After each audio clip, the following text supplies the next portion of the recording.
Imagine a room full of people. There is laughter, conversation, and a steady stream of notifications.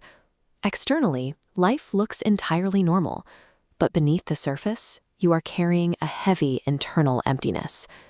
We are familiar with social loneliness, the physical absence of other people, but a far more complex experience exists: emotional loneliness, where you are surrounded by others yet remain completely unseen.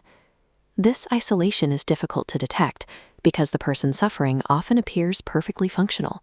No one notices the heart quietly breaking when the person is still smiling, replying to messages, and performing their daily routines. It reveals a difficult truth about modern life. Loneliness frequently has very little to do with the number of people in the room or the contacts in your phone. When we expect to be judged, dismissed, or misunderstood, we instinctively hide. We become careful and quiet, offering only the version of ourselves that we think others can handle. We learn to trade our honesty for a sense of security. This preemptive silence makes genuine connection impossible. Even with loved ones, we remain emotionally guarded, ensuring that while the room is full, our true selves remain entirely alone. To survive in environments that feel unsafe, we construct a mask. We curate a highly sanitized performance of ourselves, providing the agreeable, low-maintenance version of our personality that people expect. Maintaining this performance is exhausting.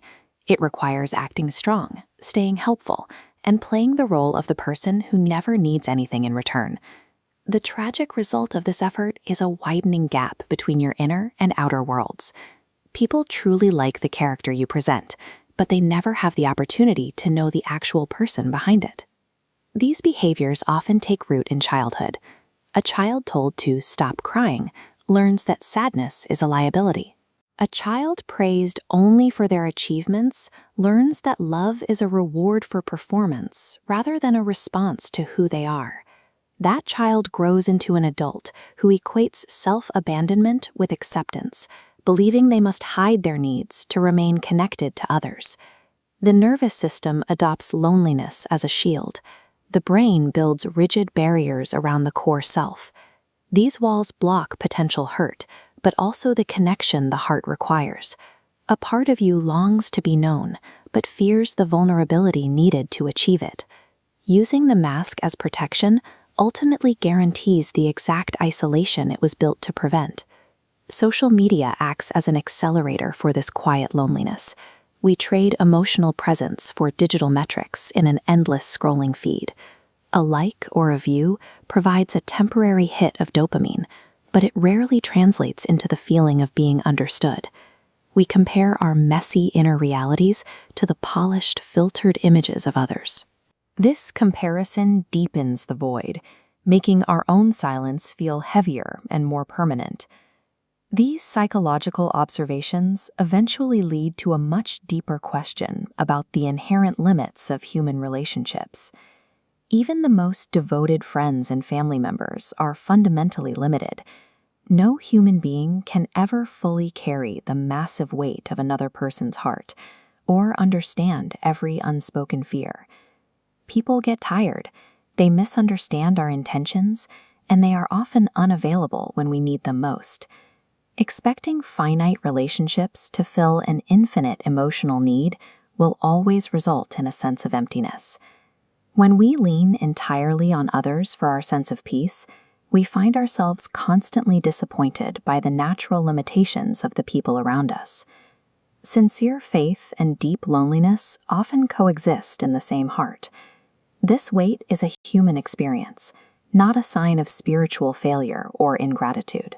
Islamic history is filled with examples of the prophets enduring profound isolation and grief.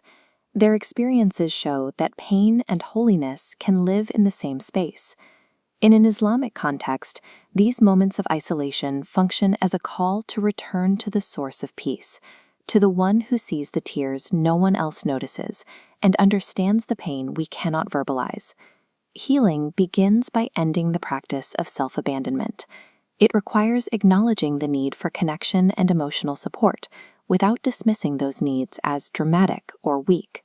You do not need to share your vulnerability with everyone, but you do need a safe space, a single person, or even a private journal, where the mask can finally be set aside. Real connection is impossible as long as we only allow others to meet our performance. It can only begin when the unmasked real self is given permission to exist. Dua provides a landscape for raw emotional honesty. It is a space where the pressure to perform disappears entirely. Speaking to Allah offers a degree of safety that people often cannot provide. You can admit, "Ya Allah, I feel unseen," or "I do not know how to explain what I am feeling." This spiritual reconnection does not replace human relationships. It provides the foundation for them. We are still called to build authentic connections within our communities and families. You can start building these connections slowly, using simple, honest statements with people you trust. A sentence as simple as, "I have been feeling overwhelmed lately," can begin to bridge the gap. Resolving the invisible void involves a dual journey, coming back to your true self and coming back to your creator. The world around you may remain loud and crowded, but the feeling of being alone only begins to lift when you finally answer your heart's call to be seen for who you truly are. If this video helped you understand your loneliness in a deeper way,